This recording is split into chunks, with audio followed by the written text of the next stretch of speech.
Hi everyone, welcome to my channel. இன்னைக்கு நாங்க வீடியோல மைசூர் பருப்புல எப்படி வடை செய்யறதுன்னு சொல்லி தான் பார்க்க போறோம். இந்த மாதிரியான மழை நேரத்துல எல்லாம் பருப்பு வடை அதோட ஒரு இஞ்சி plain டீ அவ்வளோ நல்லா இருக்கும். வாங்க எப்படி செய்யறதுன்னு சொல்லி பார்ப்போம். நான் 1/4 கிலோ மைசூர் பருப்பு எடுத்திருக்கிறேன். பருப்பை நல்லா 2-3 தைனம் கழுவிட்டு தண்ணி ஊற்றி ஒரு 10 நிமிஷத்துக்கு மாதிரி ஊற வச்சுக்கோங்க.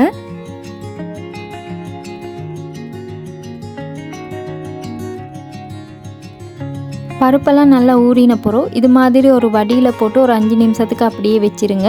அப்போ தான் தண்ணியெல்லாம் நல்லா ஃபில்டர் ஆகி வரும். தண்ணியெல்லாம் ஃபில்டர் ஆகின பிறகு இந்த பருப்புலேருந்து கொஞ்சமாக வேறையாக எடுத்து வச்சுக்கோங்க. எங்களுக்கு மறுவா அது தேவைப்படும். இப்போ மிச்சம் இருக்கிற பருப்பெல்லாம் ஒரு மிக்ஸி ஜாரில் போட்டு நல்லா அரைச்சி எடுத்துக்கோங்க.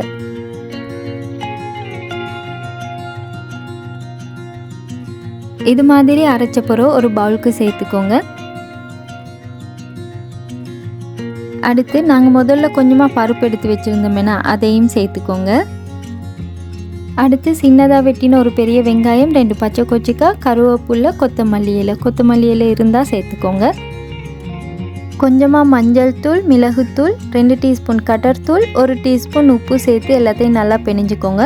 உங்களுக்கு மிளகாய் தூள் தேவைன்னு சொன்னாலும் சேர்த்து குறையிலும். உங்களோட உரப்புக்கு ஏற்ற மாதிரி அளவுகளை கூட்டியோ குறைச்சோ சேர்த்து நல்லா பிணைஞ்சு எடுத்துக்கோங்க.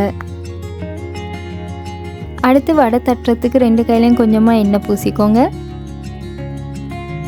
இது மாதிரி கொஞ்சமாக எடுத்து போல் பண்ணிவிட்டு வடை தட்டி எடுத்துக்கோங்க.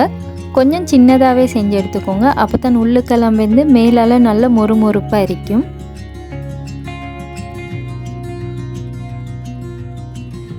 வண்டிலெல்லாம் விற்கிற இது மாதிரியும் நீங்கள் வடை தட்டி எடுத்துக்கொறையிலும். இது உள்ளுக்கு கொச்சிக்காய் இல்லாட்டி மாசியை ஒரு துண்டு வச்சு வடை பொரிச்சிங்கன்னு சொன்னாலும் அதுவும் நல்லா இருக்கும். இப்போ எல்லாம் நாங்கள் தட்டி எடுத்துட்டோம். அடுத்து வடை பொரிச்சுக்குருவோம். எண்ணெயை மீடியம் ஹீட்டில் சூடாக்கிட்டு இது மாதிரி ஒவ்வொன்றா சேர்த்து பொரிச்சுக்கோங்க.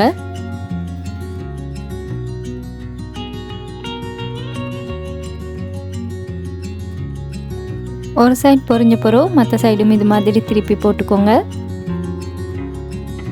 இது மாதிரி பபிள்ஸ் எல்லாம் அடங்கி வடை நல்லா பொரிஞ்ச பிறகு வெளியே எடுத்துக்கோங்க. இருக்கிற எல்லா வடையையும் இதே மாதிரி பொரிச்சு எடுத்துக்கோங்க. சுட சுட வடை ரெடி. எல்லாரும் ஒருத்தர் இந்த மாதிரி செஞ்சு பாருங்கள். இந்த வீடியோஸ் உங்களுக்கு பிடிச்சிருந்தா சப்ஸ்கிரைப் பண்ணி சப்போர்ட் பண்ணுங்கள். இன்னொரு வீடியோவில் உங்களை சந்திக்கிறேன். அது வரைக்கும் bye, take care and thanks for வாட்சிங்.